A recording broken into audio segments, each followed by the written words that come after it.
Deteksi dini perkembangan emosional merupakan pemeriksaan untuk menemukan secara dini adanya masalah perilaku emosional, autisme, dan gangguan pemusatan perhatian dan hiperaktivitas pada anak agar dapat segera dilakukan tindakan intervensi. Instrumen yang dapat digunakan yaitu kuesioner masalah perilaku emosional, checklist for autism intruders, dan formulir gangguan pemusatan perhatian dan hiperaktivitas.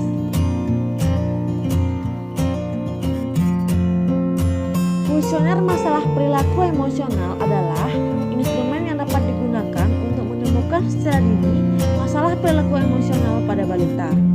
Jadwal pemeriksaan masalah perilaku emosional rutin setiap 6 bulan, mulai usia 36 bulan sampai dengan 72 bulan. Adapun interpretasinya yaitu, apabila terdapat jawaban ya, maka kemungkinan anak mengalami masalah mental emosional.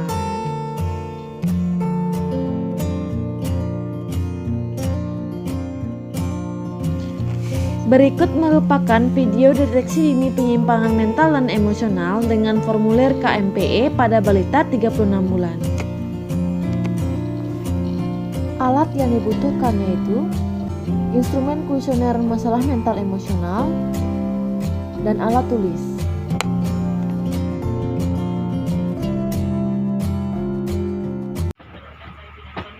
Yang hari ini akan melakukan deteksi dini masalah mental emosional pada anak balita. Tapi sebelum saya melakukan pemeriksaan, saya mau mengambil data anak. Nama anak? Anak D.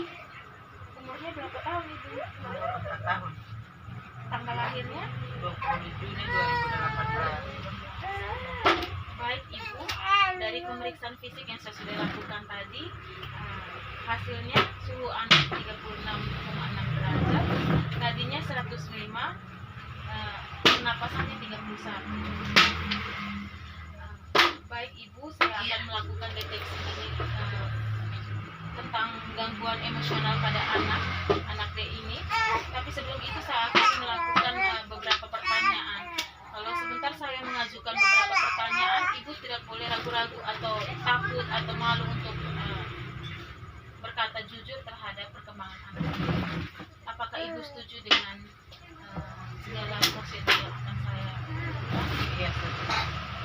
Baik Ibu, saya akan mengajukan beberapa pertanyaan. Pertanyaan yang pertama, apakah anak Ibu sering marah-marah, tiba-tiba saja dia marah-marah, kalau dia ada sesuatu dia langsung marah-marah? Apakah anak Ibu tampak menghindar dari orang-orang, di kerumunan banyak orang, tiba-tiba dia merasa sendiri?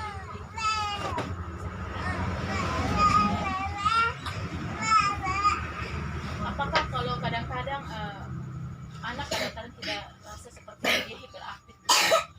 Kalau Ibu menasihati dia sering membantah atau tidak? Tidak.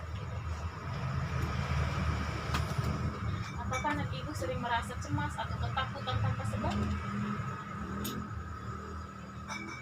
Iya. Terus pertanyaan berikut, apakah anak Ibu sulit untuk berkonsentrasi? Contohnya kalau dia sedang belajar atau apa, dia tidak terlalu berkonsentrasi. Tidak. Apakah anak Ibu sering merasa ketakutan yang berlebihan? Ketakutannya tanpa sebab? Ibu di rumah sering tidur dengan anak toh? Iya. Kadang-kadang Ibu rasa kalau dia tidak bisa tidur tengah malam? Tidak. Dia selalu tidur Nyenyak.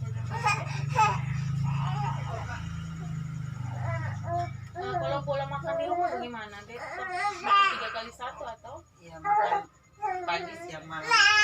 jadi teratur? Katanya lagi bermain. Pertanyaan yang berikut, sampai menyusui tidak apa-apa. Apakah Ibu pernah merasa anak, maksudnya kadang-kadang Ibu rasa anak biasa mengeluh sakit kepala atau sakit perut? Tidak pernah ya? Tidak pernah sama sekali ya? Kalau apa nih anak yang sering kadang-kadang kalau kita terlalu marah anak, kadang dia terlalu aktif kita marah dia sering tidak kasih keluar kata bilang, mama saya mau mati saja atau mau bunuh diri? Tidak pernah ya? Ibu sering merasa tidak kalau anak sering macam kayak dia sering membantu menyapu, tiba-tiba dia tidak mau lagi. Sering merasa begitu ya? Tidak. Baik Ibu, dari 12 pertanyaan saya ajukan ini, minta maaf sebelumnya ada satu pertanyaan yang Ibu jawab tidak. Dalam screening ini, kalau satu jawabnya iya, maksudnya jawabnya iya. Dalam satu screening kalau ada jawab iya, berarti anak ada sedikit perilaku emosionalnya yang terganggu. Jadi ini saran saya, nanti untuk 3 bulan kemudian Ibu datang lagi ke sini untuk mengecek kembali deteksi ini. Kalau seandainya dia ada perkembangan yang lebih baik, berarti anak itu sudah kembali normal. Kalau tidak, berarti kita harus merujuk lagi ke dokter spesialis anak.